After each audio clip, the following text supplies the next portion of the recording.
Hi, it's Jill, healthcare IT specialist with Easy Tech Compliance that collaborates with KMC University. And there's some of those HIPAA questions that come in. And this one we get a lot. And it's, hey, Jill, can we use an iPad? Is it HIPAA compliant for our sign-in, our kiosk? And I always think those are loaded questions because unless we assess how it's being used, as well as the relationship with the vendor, the type of vendor, security that's set on the actual iPad, where it's located. So there's a lot of questions, and that's why usually it turns into a consultation. But I will tell you this, it can be compliant.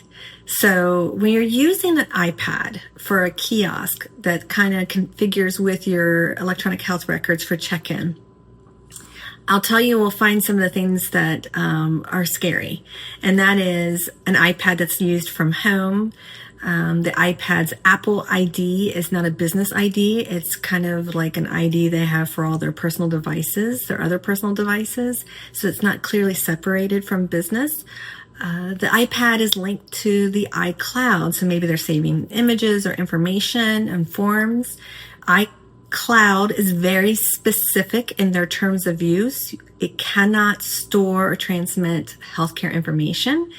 So in order to use an iPad, you want to make sure you have it's set up with a business Apple ID separate from your other personal items.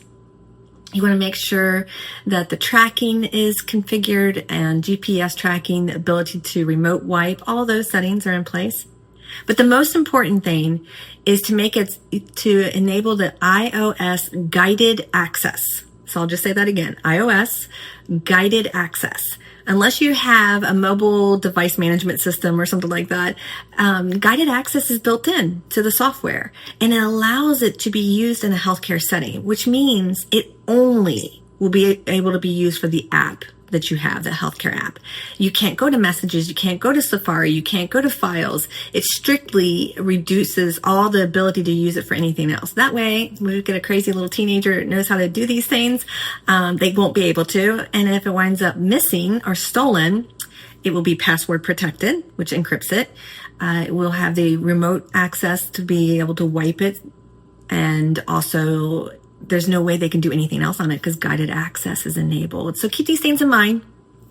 Also, just make sure with your vendor that the services that they're offering, for example, you have an electronic health record and you keep adding on all these little cool services, whether it be the kiosk or backup or emailing or texting, whatever the service is, a lot of it has a shared responsibility approach. What does that mean? It means somewhere in the terms of use, when you sign that contract, you agreed to have certain security settings enabled or to maintain certain things. And if you don't, and there is a breach, guess what? It's not going to be the vendor's fault. It's going to be yours. That's that shared responsibility approach. So don't just check mark and accept terms. Really read them over. Make sure you're living up to them and abiding by them, and all the configurations are correct. Because even with a signed business associate agreement, I get that a lot, or the promise that it's a HIPAA compliant vendor, with a shared responsibility approach, that's a legal agreement. You have agreed to maintain certain things and enable or configure your side of using that device or that software a certain way. And if you didn't, then you're not being compliant with the business associate agreement. So even if the breach was on the other side, like your vendor, more than likely they could point the finger at you for dropping the ball. So keep these things in mind. If I just made your head explode, give us a call, book a consult or something to that extent with KMC University, and we'll get you on the right track.